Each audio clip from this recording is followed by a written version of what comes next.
आजकल मध्य प्रदेश के नए मुख्यमंत्री जो कि अभी नए नए मुख्यमंत्री बने हैं वो बहुत ही मीडिया में चर्चे में हैं और उनका बहुत ही चर्चा किया जा रहा है। और चर्चा हो भी रहा है किस वजह से, वह भी आप समझ सकते हैं कि किन किन वजहों से वो चर्चा में है। एक नहीं दो तीन वजह हैं जिनकी वजह से वह चर्चा में है। और अगर आप देखें तो यह सब चर्चा में कुछ ज़्यादा जान नहीं है।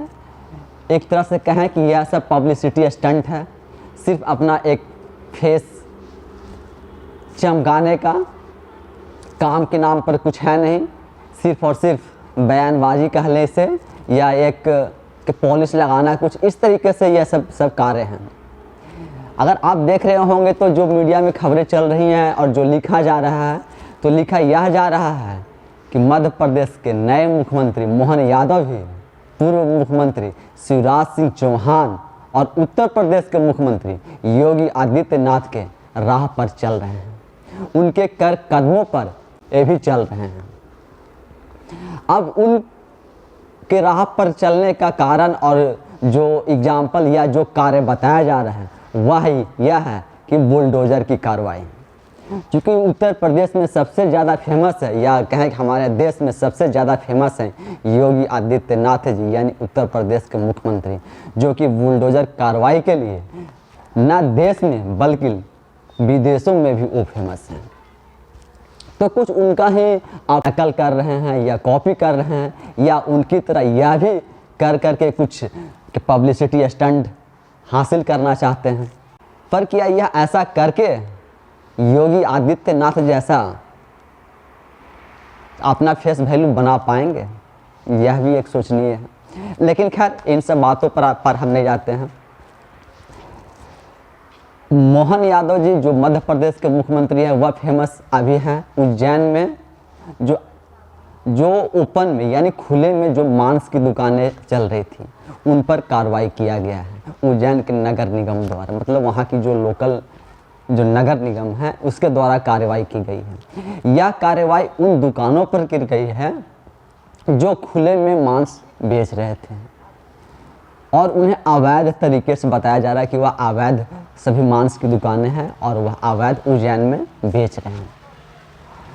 लेकिन मेरा कहना है ठीक है, वह अवैध है क्या खुले में बेच रहे हैं, लेकिन वह आज तो नहीं बेच रहे हैं, आपके मुख्यमंत्री बनने के बाद तो नहीं बेच रहे हैं, या इससे पहले राज्य में किसी दूसरी पार्टी की सरकार थी नहीं, फिर वह आज खुले में मांस बेच रहे हैं, फिर उस पर बुलडोज़र की कार्रवाई कैसे हो जा रही है।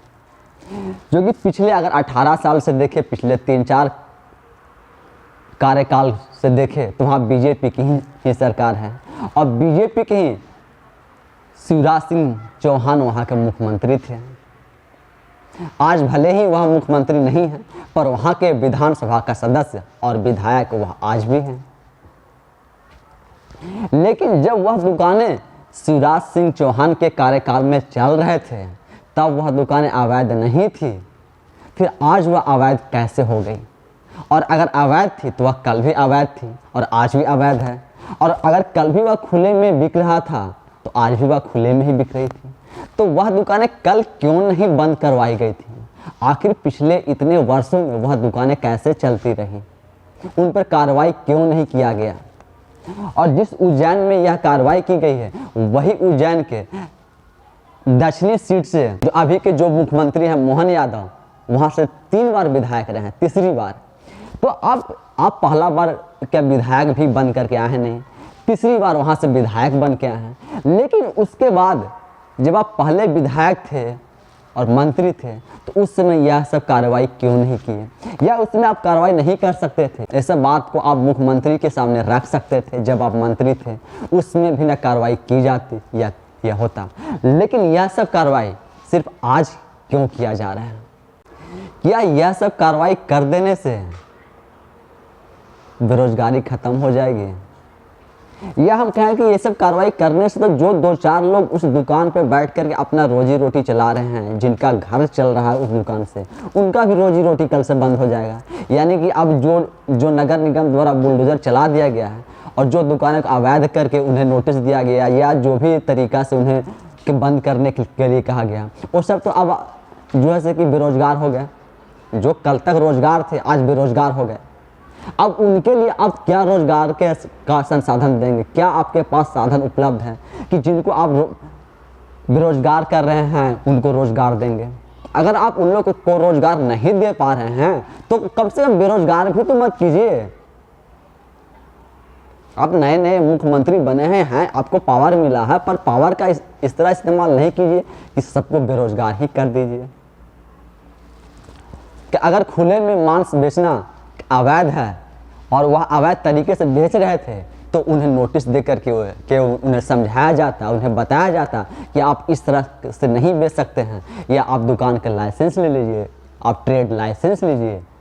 ये सब चीज़ आप उन्हें करने के लिए कह सकते हैं। अगर वह सब ये सब लेने में असमर्थ होते, ये सब नहीं लेते, तब उन पर कार्रवाई की जाती, बुलडोजर से ध्वस्त किया जा सकता था। लेकिन आप ये सब चीज़ ना कर करके आप सीधा उन लोग पे ना बुलडोजर की ना कार्रवाई कर दे रहे हैं, बुलडोजर चला दे रहे हैं। अगर मांस की दुकानें अवैध थी, खुले में बिक रही थी, तो वह आज से नहीं बिक रही थी। पिछले 14-15 साल या 18 साल से जो कहें, जो आपके कार्यकाल हैं पिछले जो 18 साल का कार्यकाल है शिवराज सिंह चौहान जी का, उस कार्यकाल में भी ये सब चीज़ बिक रही थी। तो पिछले 18 सालों से यह सब क्यों नहीं बंद किया गया? आपके मुख्यमंत्री बनने के बाद ये सब क्यों किया जा रहा है? क्योंकि मतलब इससे थोड़ी क्या एक खबर बन जाती है, मीडिया में ना खबर बन जाते हैं, कुछ रील वायरल होते हैं कि बुलडोजर चल गया, नए नए मुख्यमंत्री हैं, अवैध मांस की दुकान नहीं चलेगी, ये सब है। अगर आप कुछ काम करना चाहते हैं तो बेरोजगारी पर काम कीजिए, लोगों को रोजगार दीजिए। जो युवा बेरोजगार हैं, बेरोजगारी का हालत पूरे देश में, आप राज्य में क्या पूरे देश में देखेंगे तो बेरोजगारी अपने शीर्ष पर है। लेकिन वो सब पर कार्य करने के बजाय आप ऐसे कार्य करते हैं जिससे कि कर करके ताकि जो बेरोजगारी से न सवाल पूछने वाले लोग हैं वो सब को इधर डाइवर्ट कर दिया जाए और कोई बेरोजगारी पर और रोजगार के मुद्दे पर सवाल ना करे, लोगों को पूरी तरीक़े से डाइवर्ट कर करके और ये सब चीज़ में बिजी रखिए, ताकि हम अपनी 5 साल सरकार और एक कुर्सी का भोग और राजशाही का ले सके। क्या ये सब कर देने से राज्य में खुशहाली आ जाएंगे? ये सब करने से राज्य में कानून व्यवस्था अच्छे से न चलने लगेंगे? और मांस की दुकानें खा कौन रहा है भाई? मांस की दुकान वो जो बेच रहे हैं, अब खाने वाले तो बाहरी लोग तो हैं नहीं, कोई पाकिस्तान से या इंडोनेशिया से या अफ़गानिस्तान से या बांग्लादेश से तो आता है नहीं। अगर उज्जैन में जो मांस बिक रहे हैं, जो दुकानदार वहाँ बेच रहे हैं, वहाँ खाने वाले लोग भी तो वहाँ के ही हैं, उज्जैन के ही हैं, अब बाहर के तो लोग हैं नहीं। तो क्या आप वहाँ के लोगों पर खाने पीने पर भी पाबंदी लगा देंगे? किसी विशेष धर्म समुदाय को टारगेट करने का कोशिश किया जा रहा है। क्योंकि पिछले 18 वर्षों से बीजेपी की ही सरकार थी, सिर्फ फर्क इतना था कि पहले मुख्यमंत्री शिवराज सिंह चौहान थे और आज मुख्यमंत्री के रूप में मोहन यादव हैं। और यही मोहन यादव पहले पूर्व मुख्यमंत्री शिवराज सिंह चौहान के कैबिनेट में मिनिस्टर थे। तो मिनिस्टर रहते हुए ये सब चीज़ों पर उनका ध्यान केंद्रित क्यों नहीं करवाते? तब आप ये सब पर कार्रवाई के लिए कोई कदम क्यों नहीं उठाए थे? तब आप ये सब पर कुछ क्यों नहीं बोले थे? उज्जैन महाकाल की नगरी, हम सब महाकाल को मानते हैं और महाकाल से बड़ा कोई नहीं है, ये हम सब भी मानते हैं। लेकिन ये सब आज तो नहीं चल रही थी, या आपके मुख्यमंत्री बनने के बाद तो ये सब दुकानें नहीं खुली थी। ये सब दुकानें शिवराज सिंह चौहान के साथ ही चल रही थी। तो जब उनके कार्यकाल में ये सब खोलने दिया गया, चलने दिया गया, फलने फूलने दिया गया, तब सब आंखें बंद करके सब चीज़ क्यों देखते रहे? तब कार्रवाई क्यों नहीं की गई? आज ये सब कार्रवाई करते हैं तो इस पर सवाल क्यों नहीं किया जाए कि यह सब सिर्फ और सिर्फ जो लोग कह रहे हैं कि जो नए मुख्यमंत्री हैं इनको कोई राज्य में जानता है नहीं, देश में कोई जानता है नहीं, तो सिर्फ अपने इस चीज़ को भुनाने के लिए ये सब कार्रवाई कर रहे हैं, ताकि कंट्रोवर्सी खड़ा हो और मीडिया में हम बने रहे, खबरों में हम बने रहें। क्या सिर्फ कंट्रोवर्सी करने के लिए ये सब कार्रवाई की जाती है? अगर कंट्रोवर्सी नहीं है तो इसे क्या बोलेंगे? अगर रियल में इस पे कार्रवाई होनी चाहिए थी, ये सब अवैध थे, तो नगर निगम, वहाँ की नगर निगम पहले से कहाँ थी? वह कैसे सो रही थी? ठीक है, मुख्यमंत्री जी को नहीं पता था, लेकिन वहाँ के नगर निगम को तो पता था। नगर निगम स्पेशल वही सब कार्य के लिए होती है। फिर वो नगर निगम पहले कार्रवाई क्यों नहीं की? आज नगर निगम कार्रवाई क्यों कर रहे हैं?